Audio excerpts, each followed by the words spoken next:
Good morning, student. Today we will discuss about chapter 3rd, population composition. This video is the second part of this chapter. Now we will discuss our topic, age structure.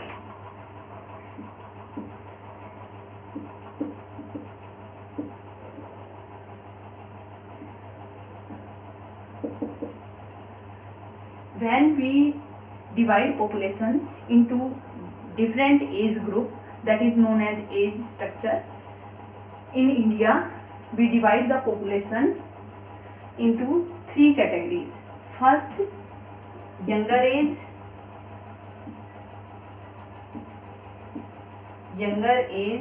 group,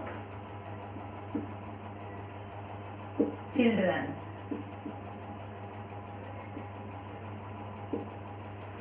Zero to 14 years. That is the first age group of the world population, 0 to 14 years. Which are the major features of that age group? First, we will discuss about the distribution of world population in younger age. Near around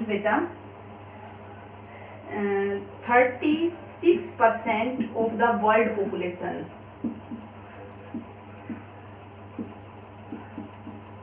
included in younger age group. 36% of the world population is included in younger age group. In developed countries,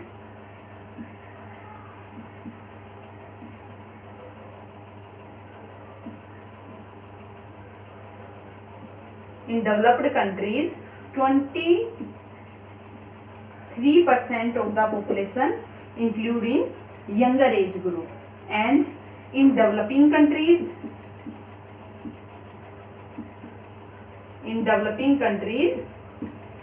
40% of the population included in younger age group.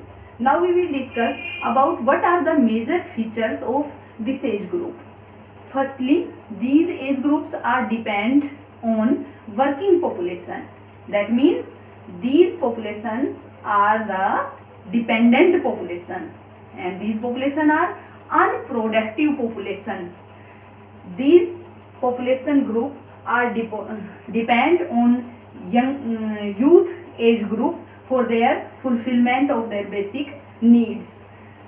यानी कि ये जो age group है 0 से 14 साल का, विश्व की 36% जनसंख्या जो है वो यंगर एज ग्रुप में आती है. अगर हम विकसित देशों की बात करें तो 23% जो जनसंख्या है वो यंगर एज ग्रुप में आती है, और डेवलपिंग कंट्री यानी कि विकासशील देशों की बात करें तो 40% जो जनसंख्या है वो यंगर एज ग्रुप में आती है. ये अनप्रोडक्टिव अनवर्किंग पॉपुलेशन होती है, यानी कि उत्पादकता में इनका कोई योगदान नहीं होता, प्रजननशीलता की क्षमता इनमें नहीं होती है, और साथ साथ वर्किंग पॉपुलेशन भी ये नहीं होती है जो इकोनॉमिक लेवल को अफेक्ट नहीं कर पाती है, जिसके कारण से ज़्यादा पॉपुलेशन होने के कारण कोई भी कंट्री जो है या तो डेवलपिंग में आएगा या फिर अनडेवलप्ड कंट्रीज में इंक्लूड हो जाएगा. उसके बाद हम नेक्स्ट एज ग्रुप जो है उसको एक बार डिस्कस करते हैं.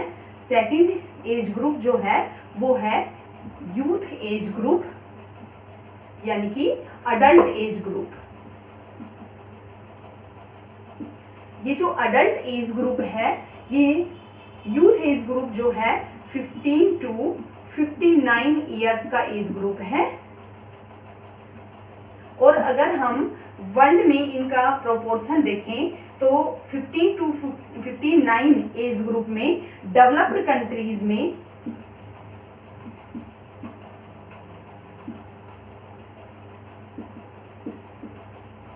65.6% पॉपुलेशन जो है वो अडल्ट एज ग्रुप में आती है, यानी कि वर्किंग पॉपुलेशन में आती है. अगर हम डेवलपिंग कंट्रीज की बात करें,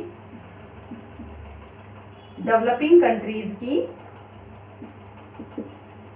तो 56% जो पॉपुलेशन है वो अडल्ट एज ग्रुप में आती हैं। इसी कारण से ये कंट्रीज डेवलपिंग में और ये डेवलप्ड में इंक्लूड है, क्योंकि रेशियो जो है वो आप देख रहे हो वर्किंग पॉपुलेशन का कम होने के कारण ये डेवलपिंग कंट्रीज में आ रहे हैं, और वर्किंग पॉपुलेशन का रेशियो हाई होने के कारण ये कंट्रीज जो है वो डेवलप्ड हो चुके हैं। मोस्टली यूरोपियन और अमेरिकन कंट्रीज जो हैं, अमेरिकन और यूरोपियन कॉन्टिनेंट के कंट्रीज जो हैं वो डेवलप्ड हो चुके हैं, और एशियन जो कॉन्टिनेंट है वो डेवलपिंग में आते हैं। उनके मोस्टली कंट्रीज एशियन कॉन्टिनेंट के डेवलपिंग में है। और अगर हम बात करें अफ्रीकन कॉन्टिनेंट की, तो उसके मोस्टली कंट्रीज जो है वो अनडेवलप्ड में आते हैं या फिर डेवलपिंग में आते हैं। तो इस तरह अगर हम इसके फीचर्स देखें अडल्ट पॉपुलेशन के, तो बेटा these are the productive population, these population are working population, and these population play a major role to fulfill the requirement of children या younger age people. They fulfill the basic need of younger age and provide health facility to elder age people. उसके बाद हम third जो अपना age group है उसको discuss करेंगे, वो है अपना एल्डर एज ग्रुप या ओल्ड एज ग्रुप भी बोल सकते हो आप इसको। The age of elder people are about 60 year.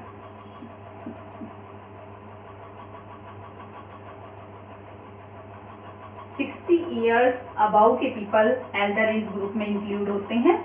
इनको प्रॉपर टेक केयर की रिक्वायरमेंट होती है, और ये डिपेंडेंट पॉपुलेशन एज ग्रुप है जो अडल्ट एज ग्रुप पर डिपेंड करता है। उसके बाद हम एज स्ट्रक्चर जो है डिस्कस कर चुके हैं, तो अब हम एज सेक्स पिरामिड की तरफ चलेंगे, जो अपना टॉपिक है एज सेक्स पिरामिड।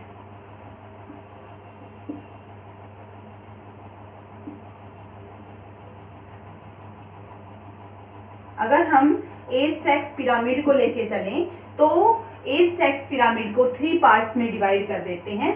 फर्स्ट अपना जो है वो एक्सपेंडिंग फॉर्म में आता है।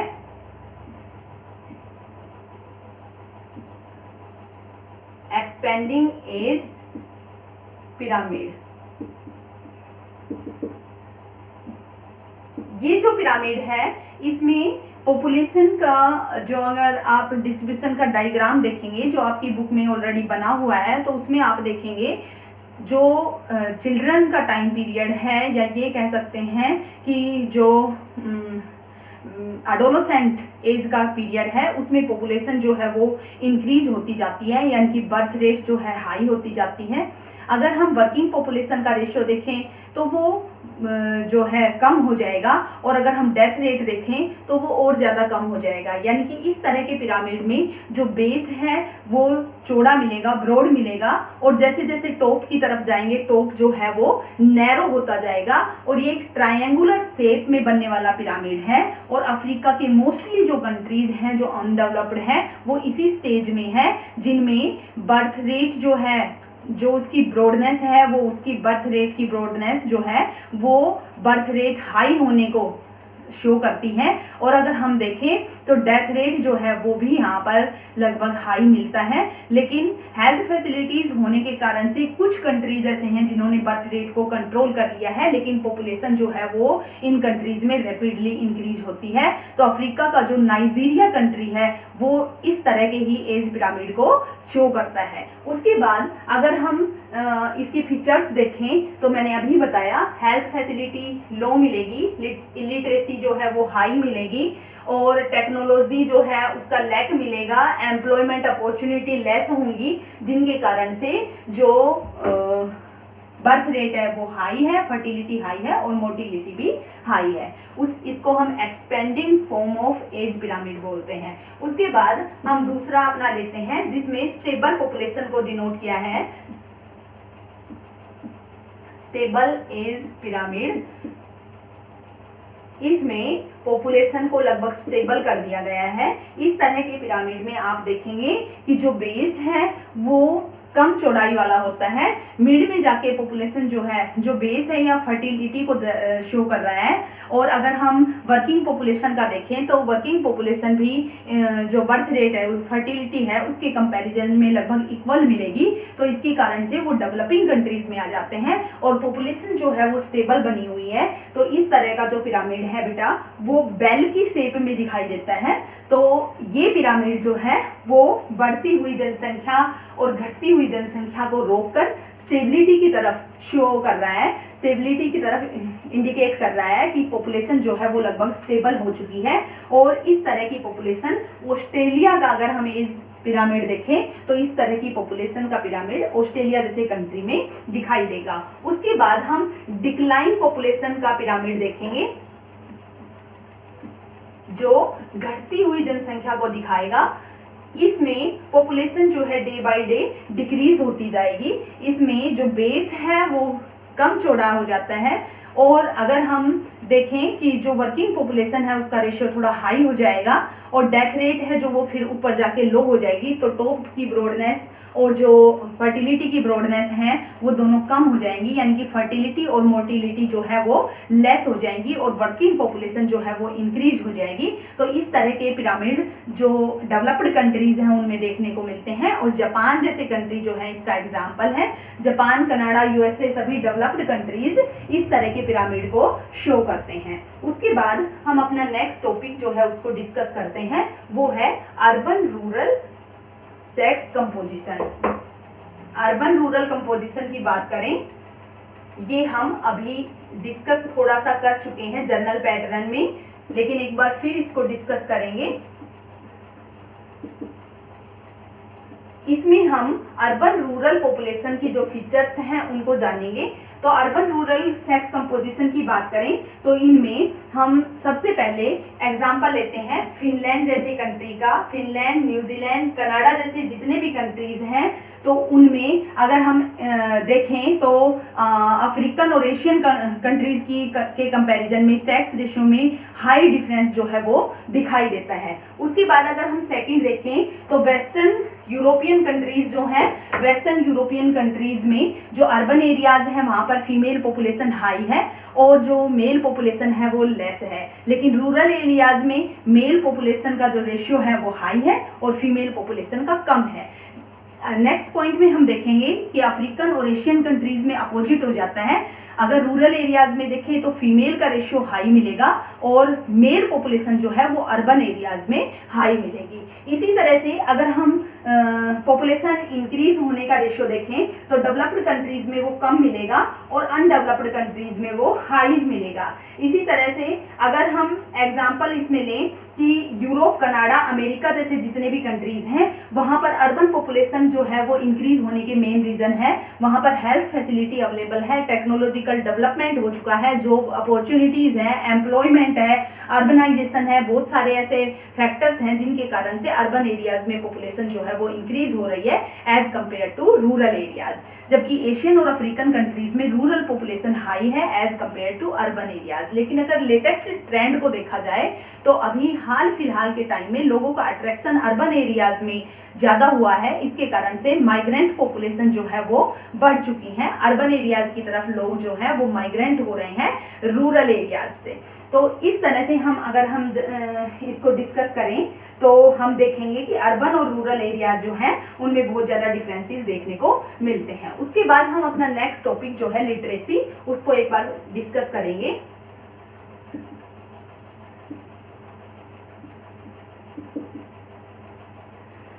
लिटरेसी की अगर हम बात करें तो हर कंट्री ने लिटरेसी को डिफरेंट टाइप से डिस्क्राइब किया है। अगर हम यूएनओ के अकॉर्डिंग देखें तो अबाउट 7 इयर्स के वो सब चिल्ड्रन जो अंडरस्टैंडिंग लेवल जिनका हाई हो चुका है, जिनमें इंटेलेक्चुअल डेवलपमेंट हो चुका है, जो इजीली कम्युनिकेट कर सकते हैं, डिफरेंट लैंग्वेजेस को अडॉप्ट कर चुके हैं, डिफरेंट लैंग्वेजेस जो हैं उनमें अंडरस्टैंडिंग पावर को डेवलप कर चुके हैं, वो सभी लिटरेट कहलाते हैं। और इजीली अपने जो व्यूज़ हैं उनको कम्युनिकेट कर पाने की जिसमें पावर हो वो सब लिटरेट में आते हैं जो अबाउट 7 इयर्स के हैं। उसके बाद अगर हम लिटरेसी रेट निकालना चाहें तो लिटरेसी रेट निकालने का फॉर्मूला क्या होगा बेटा, literate population upon total population into 100। इस तरह से हम लिटरेसी रेट जो है उसको निकाल सकते हैं। उसके बाद लिटरेसी रेट को अफेक्ट करने वाले फैक्टर्स जो है वो डिस्कस करेंगे। तो अगर हम फैक्टर्स की बात करें तो कौन कौन से फैक्टर्स जो है वो लिटरेसी रेट को अफेक्ट करेंगे। तो फर्स्ट फैक्टर अपना है कॉस्ट ऑफ एजुकेशन। अगर एजुकेशन पर कॉस्ट ज्यादा लगाने में कैपेबल है कोई कंट्री तो वहां पर जो लिटरेसी रेट है वो हाई मिलेगा, और अगर कॉस्ट कंजप्शन जो है वो लो है तो वहां पर लिटरेसी रेट भी लो हो जाएगा। दूसरा हम लेते हैं इकोनॉमिक लेवल या इकोनॉमिक स्टैंडर्ड।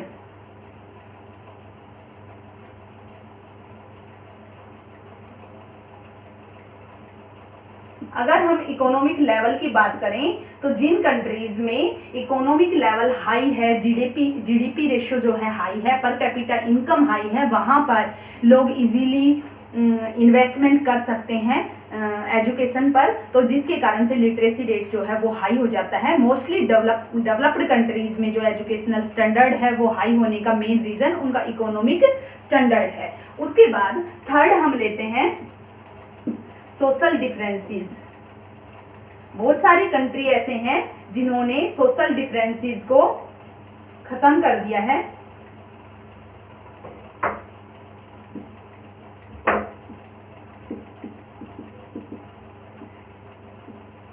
जिसके कारण से इक्वल अपॉर्चुनिटीज दी जा रही है मेल और फीमेल को, जिसके कारण एजुकेशन लेवल जो है, एजुकेशनल लेवल अप हो चुका है। अब धीरे धीरे डेवलपिंग और अनडेवलप्ड कंट्रीज जो हैं वो भी सोशल डिफरेंसेस को खत्म कर रहे हैं, जिसके कारण लिटरेसी रेट जो है हाई हो रहा है। अगर हम इंडिया की बात करें तो हाईएस्ट लिटरेसी रेट केरला में है, और अगर हम देखें कि लोवेस्ट लिटरेसी रेट जो है वो बिहार में बना हुआ है, जो सोशल डिस्क्रिमिनेशन के कारण ही है। अब टाइम चेंज हो चुका है, जिसके कारण अगर सोशल डिफरेंसेस जो है खत्म कर दिए जाएं तो लिटरेसी रेट जो है वो हाई हो जाता है। इसके अलावा फीमेल जो डिस्क्रिमिनेशन है वो भी एक मेजर फैक्टर है, जिसके कारण से जो लिटरेसी रेट है लो रह जाता है। और रिलीजियस फैक्टर भी एक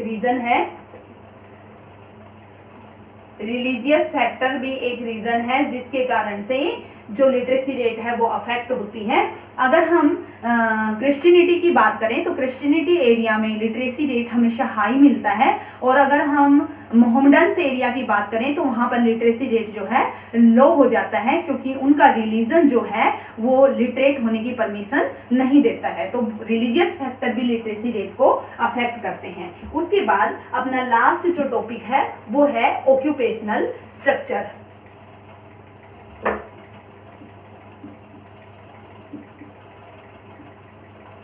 ऑक्यूपेशनल स्ट्रक्चर अगर हम देखें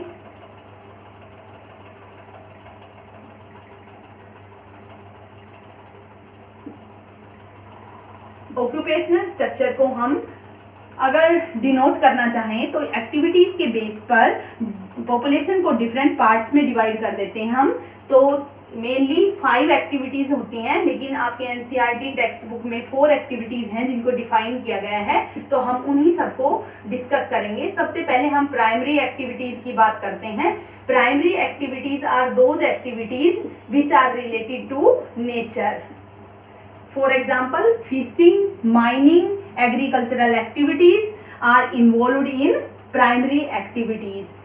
इनमें मोस्टली जो पीपल होते हैं वो रूरल एरिया से जो है बिलोंग करते हैं। इकोनॉमिक स्टैंडर्ड जो है लो होता है, लेकिन सोशल गैदरिंग जो है वो हाई लेवल की होती है। उसके बाद हम सेकेंडरी एक्टिविटीज की अगर बात करें तो secondary activities are those activities which are related to manufacturing of products, which are related to industrial development. For example, cotton textile industries, woolen industries, chemical industries, leather industries are the example of secondary activities.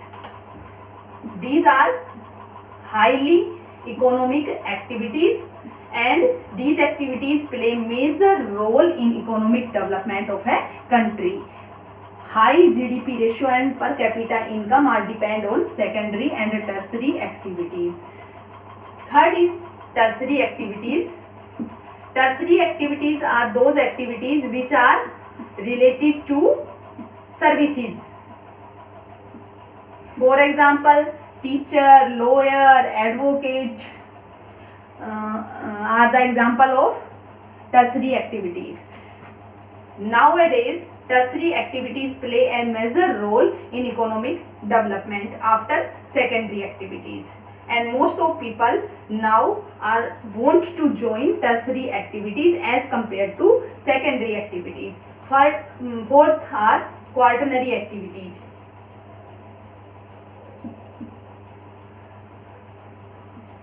Quaternary activities are related to research and planning activities.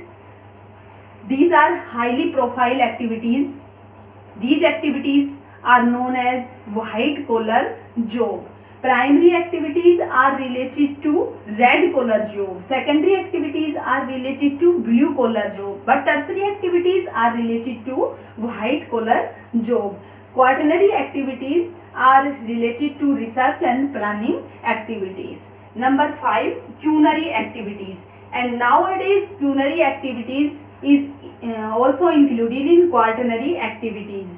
Research and action programs, for example satellite launching programs, are also included in culinary activities, यानी कि पंचम क्रियाकलाप.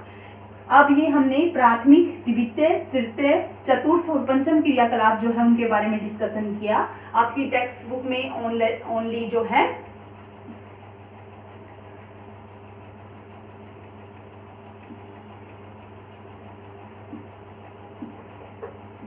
Fourth activities हैं जो अभी हमने discuss की. तो ये जो अपना चैप्टर है बेटा वो कंप्लीट हो चुका है. May be complete chapter is clear to everyone. Thank you बेटा and have a nice day.